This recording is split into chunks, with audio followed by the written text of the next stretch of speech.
नमस्कार, उत्तराखंड की खास खबरें देख रहे हैं आप सब। मैं हूं आपके साथ साहिल खेरनी। शुरुआत करेंगे बुलेटिन की बड़ी खबर के साथ। आपको रूबरू करवाते हैं रुद्रप्रयाग में हेलीकॉप्टर में तकनीकी खराबी के चलते इमरजेंसी लैंडिंग। केदारनाथ राष्ट्रीय राजमार्ग पर बड़ासू के पास की इमरजेंसी लैंडिंग। बड़ासू हेलीपैड से केदारनाथ के लिए हेलीकॉप्टर ने भरी थी उड़ान।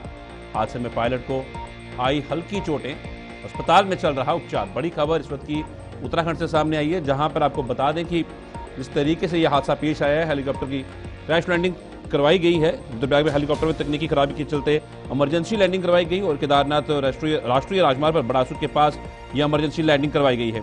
बड़ासू हेलीपैड से केदारनाथ के लिए हेलीकॉप्टर ने उड़ान भरी थी।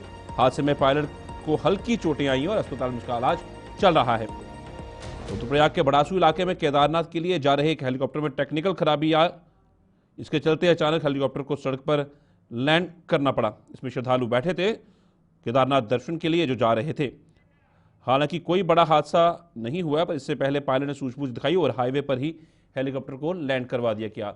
रुक करेंगे हमारे साथ हमारे संवाददाता धनराज गर्ग हमारे साथ जुड़ गए हैं। धनराज, इस तरह से एक बड़ा हादसा तो टला हुआ, पर फिर भी कहीं ना कहीं सवालिया निशान खड़ा होता है कि लगातार इस तरह के हादसे वहां पर पेश आना और किस तरह के मापदंडों पर यह काम चल रहा है।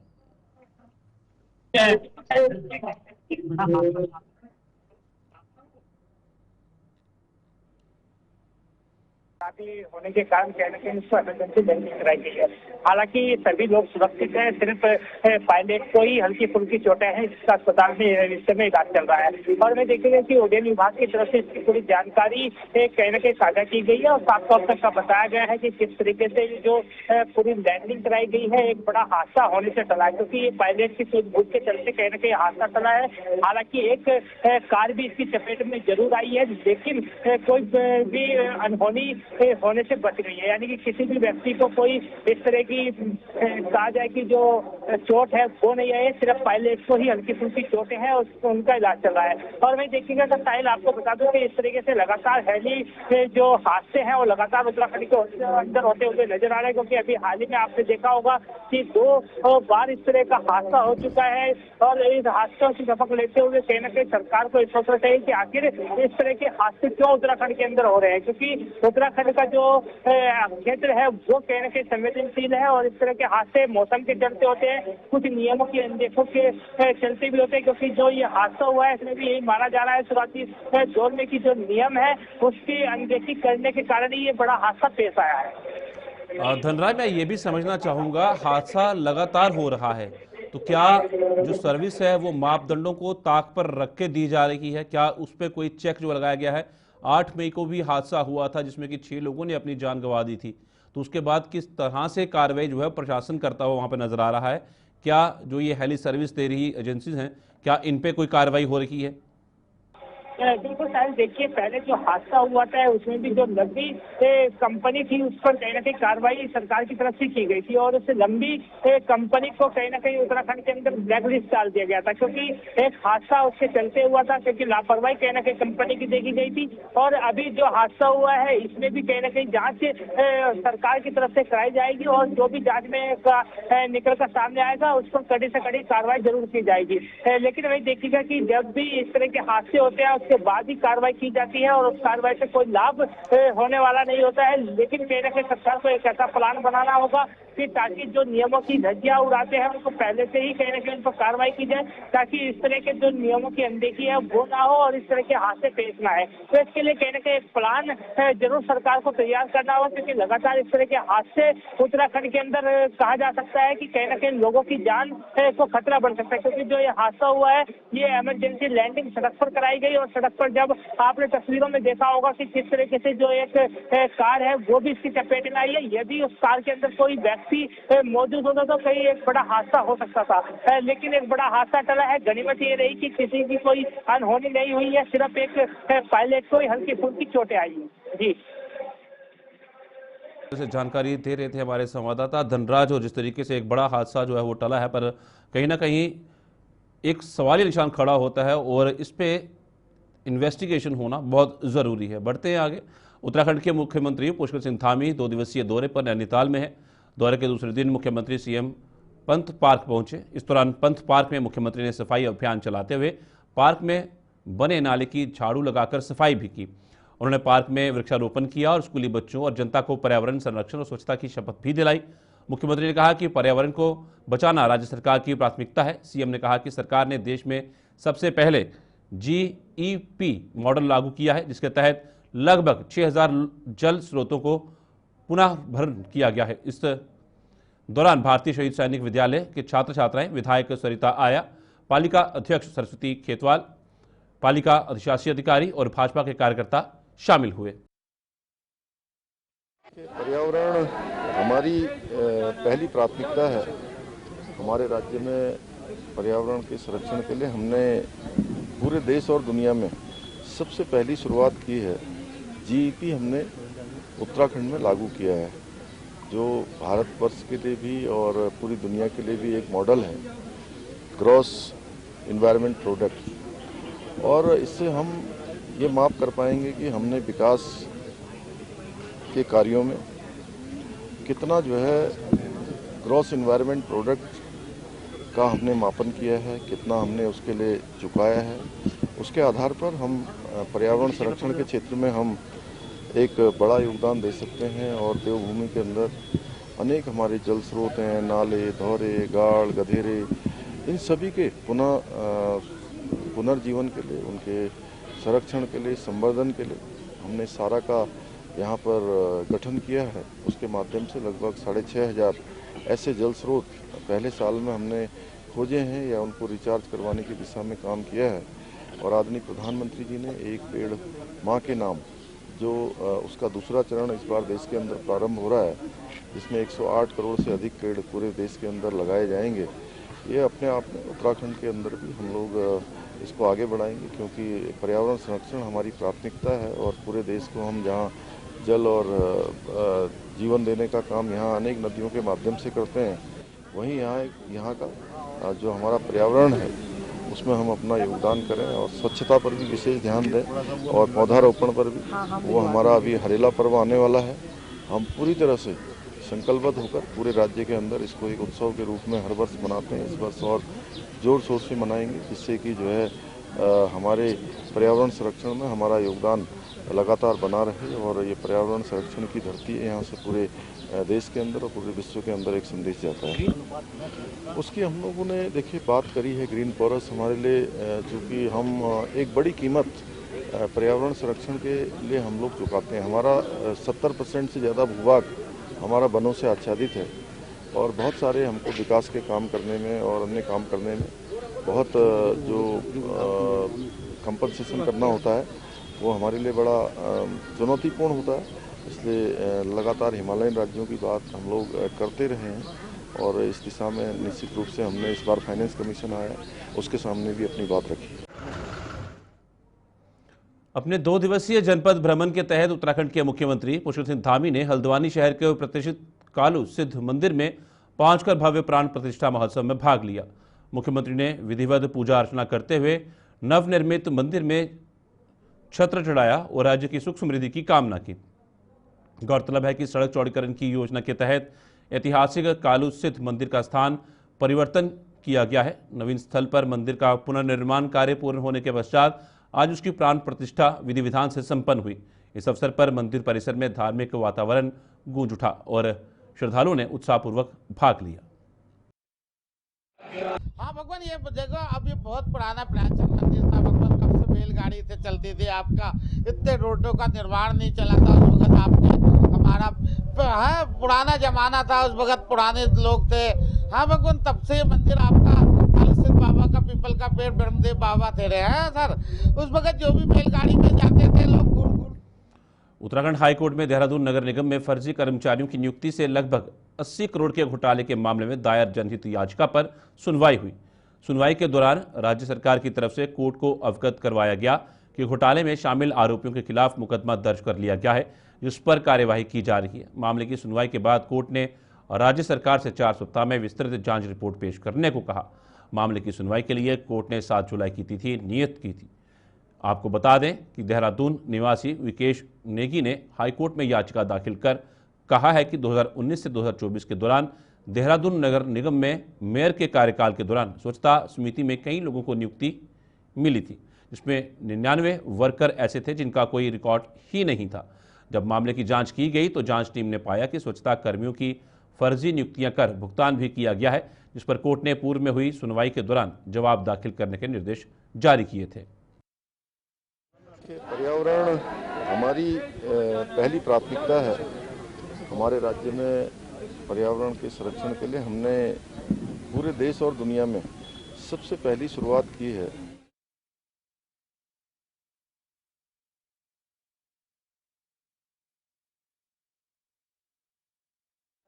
म्यूनिसिपल कॉरपोरेशन है, नगर निगम देहरादून, उसमें स्वच्छता समिति में जो वर्कर रखे गए थे, जो कर्मचारी रखे गए थे सैनिटाइजेशन वर्क के लिए, तो ये उसमें गड़बड़ी को लेके था कि इसमें हुआ ये था कि 2019 से 24 के बीच में जो पहले कार्यकाल था मेयर साहब का पूर्व के, उन्होंने कुछ लोगों को नियुक्त किया था।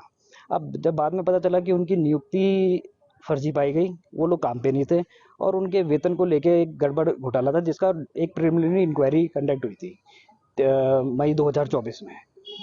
तो जब उसमें हुई तो उसमें 60 करोड़ का घोटाला आया, जिसको सारा कुल मिला के ये जो टोटल घोटाला आता है ये 80 करोड़ के क्रॉस किया हुआ था। तो ये जब 23 मई 2000 रुड़की में शांतिपूर्ण माहौल में ईद उल अजहा की नमाज अदा की गई। शहर की ईदगाह में सुबह 7 बजे हजारों मुस्लिम श्रद्धालुओं ने नमाज अदा की और देश में अमन शांति की दुआ की। नमाज के बाद सभी लोगों ने एक दूसरे को गले मिलकर ईद की मुबारकबाद दी। ईदगाह के साथ साथ कई मस्जिदों में भी ईद की नमाज अदा की गई। ईदगाह के बाहर कई सामाजिक संगठनों और राजनीतिक दलों ने मुस्लिम समुदाय को बधाई दी। इस अवसर पर प्रशासन की ओर से सुरक्षा व्यवस्था के पुख्ता बंदोबस्त किए गए थे। सितारगंज शहर समेत ग्रामीण क्षेत्रों की ईदगाहों और मस्जिदों में ईद उल अजहा की नमाज बड़े ही अकीदत और सादगी के साथ अदा की गई। ईद की नमाज के बाद उलेमाओं ने अपने देश के लिए अमन चैन की दुआएं मांगी और देश की सीमा पर सुरक्षा में लगे जवानों की लंबी उम्र की दुआएं की। ईद उल अजहा की नमाज के बाद मुस्लिमों ने एक दूसरे को गले लगाकर ईद की बधाई दी। मैं सबसे पहले तो आपके चैनल के माध्यम से पूरे भारत के मुसलमानों को ईद उल अजहा की मुबारकबाद पेश करता हूं।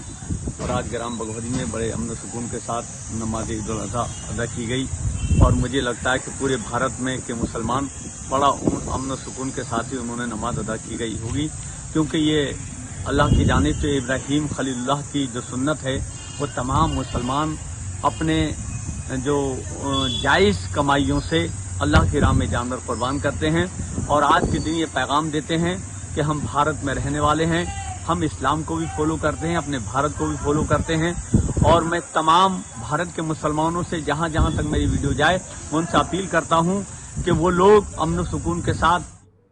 विकासनगर क्षेत्र के मस्जिदों में भी ईद उल अजहा की नमाज अदा की गई, जिसको लेकर जामा मस्जिद विकासनगर के मुतवल्ली खालिद मंसूरी ने बताया कि विकासनगर क्षेत्र की मस्जिदों में ईद उल अजहा की नमाज की गई और देश की सुख शांति के लिए अमन चैन की दुआ मांगी गई। उन्होंने कहा कि उनके द्वारा कुर्बानी के वीडियो और फोटो के लिए सभी मुस्लिम भाइयों को कहा गया है कि इस तरह की फोटो और वीडियो शेयर ना करें, जिससे किसी तरह का रोष व्याप्त ना हो। उन्होंने मुस्लिम समाज के लोगों से यह भी अपील की है कि कुर्बानी को पर्दे में करें और वेस्ट मटेरियल डिस्पोज करें। बकरीद के त्यौहार पर पुलिस प्रशासन भी पूरी तरह से मुस्तैद दिखाई दिया।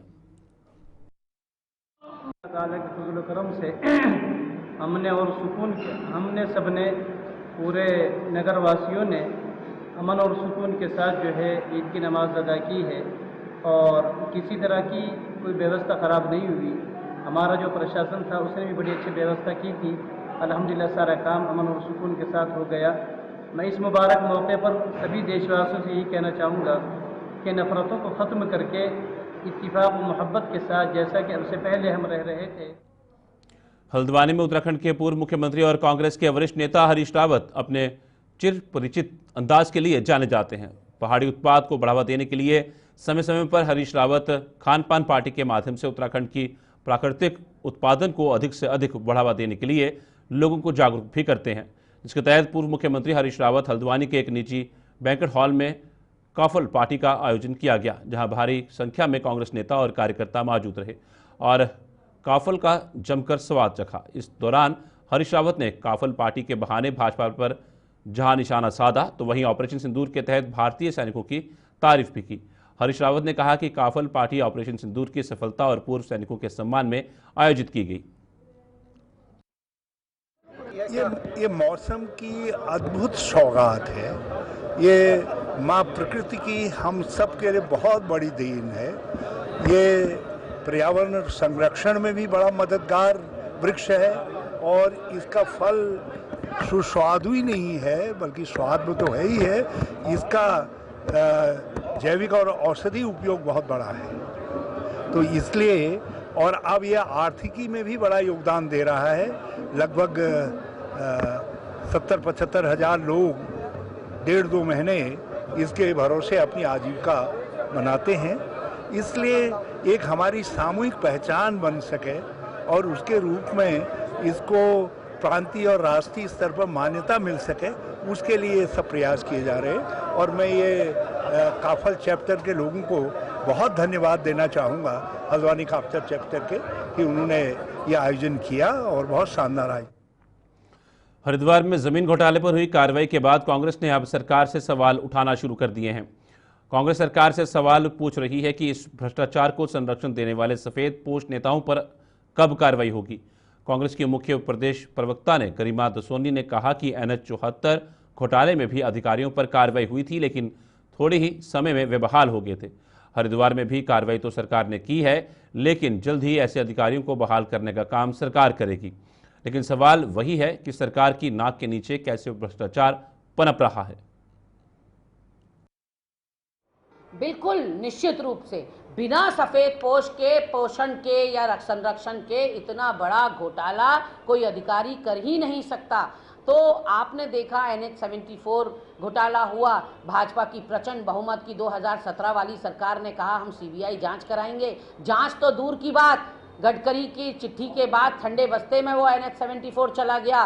2 IAS अधिकारियों का निलंबन हुआ केवल हमारी आंखों में धूल झोंकने के लिए। 3 महीने बाद वो बहाल ही नहीं हुए, बल्कि उनको प्रमोशनल पोस्टिंग इस भाजपा की प्रचंड बहुमत की डबल इंजन की सरकार ने दे दी। यही इन अधिकारियों के साथ भी होगा, देखिएगा आप। ये मीडिया की, जनता की और विपक्ष की आंखों में धूल झोंकने के लिए बड़ी कार्रवाई, बड़ी मछलियों पर कार्रवाई इस तरह से प्रचारित प्रसारित किया जा रहा है। मैं पूछना चाहती हूँ धाकड़ धामी जी से कि आपके ही राज में इतने अपराध कैसे हो रहे हैं प्रदेश के अंदर। अपने प्रदेश के संसाधनों की लूट मची हुई है और आप अपनी पीठ थपथपा रहे हैं। इससे ज्यादा निकृष्टतम बात और क्या होगी कि आप इसको अपनी जीत के रूप में, जश्न के रूप में मना रहे हैं, जबकि ऐसा नहीं है। सितारगंज में satin credit care network limited bank के कर्मचारियों द्वारा बैंक के ही ग्राहकों के साथ धोखाधड़ी करने का मामला सामने आया है। बैंक के ग्राहक हरजीत कौर के पति हरजिंदर सिंह ने बताया कि उनकी पत्नी ने बैंक से 72,000 रुपये का लोन लिया था और वह लोन उन्होंने चुका दिया है, लेकिन बैंक द्वारा फिर भी उनसे लोन का पैसा मांगा जा रहा है। मेरी पासबुक में हर किस्त की एंट्री है। जानकारी लेने पर उन्हें पता लगा कि बैंक के कंप्यूटर में उनके द्वारा दी गई किस्तों की एंट्री नहीं की गई है और मुझसे लोन का पैसा मांगा जा रहा है। बैंक के डिप्टी मैनेजर धर्मेंद्र ने बताया कि अगर हमारे कर्मचारियों की कोई गलती है तो हम उसके खिलाफ जांच करेंगे और अगर जांच के दौरान गलत पाया गया तो उसके खिलाफ कार्यवाही भी करेंगे। हम अपने ग्राहकों को पूरी मदद करते हैं। 72,000 का लोन लिया था, जिसमें से हमने किस्तें रेगुलर मतलब सारी 1840 रुपये हर 15 दिन के बाद में हमने दी है। जिसके बाद में इनका स्टाफ नया जाता है, कोई बंदा दूसरा जाता है, वो लेके हमारे घर से आता है। बाकी हमारी कापी में एंट्री हुई है उनकी, ठीक है। बाकी वो यहाँ पे ये ऑफिस है उनका कि यहाँ पे आके वो जमा नहीं कराता, तो ये हमारा रिकॉर्ड खराब कर जाते हैं कि भाई साहब कि ये तुम्हारे अब आगे पैसे नहीं मिलेंगे। हमारी क्या गलती है इसमें? इसलिए मैं आज थाने गया था, मैंने ये आज एप्लीकेशन मैंने दर्ज करवाई इस बात में कि भाई साहब मुझे यार इंसाफ मिलना चाहिए, क्योंकि मेरा रिकॉर्ड पूरा सही होना चाहिए। लेकिन बंदे सोचते हैं, ये कहते हैं कि भाई उनका नंबर ले लो, उनका घर का पता ले लो, उनके घर पे चले जाओ, कि उनके घर चले जाओ, उनके घर से लाओ। हम क्यों जाएं घर पे? जब लोन तुमसे लिया है, पैसे तुम्हें दे रहे हैं, हम किसी घर पे क्यों जाएं? क्यों जाएं घर पे? हम लाठी खाने जाएं उनके घर पे? हाँ, अभी ये कह रहे हैं कि और किस्तें भरो, बाकी जो किस्तें टूटी है वो मेरी 6 किस्तें। उत्तराखंड की खास खबरों में फिलहाल इतना ही। दीजिए इजाजत, नमस्कार।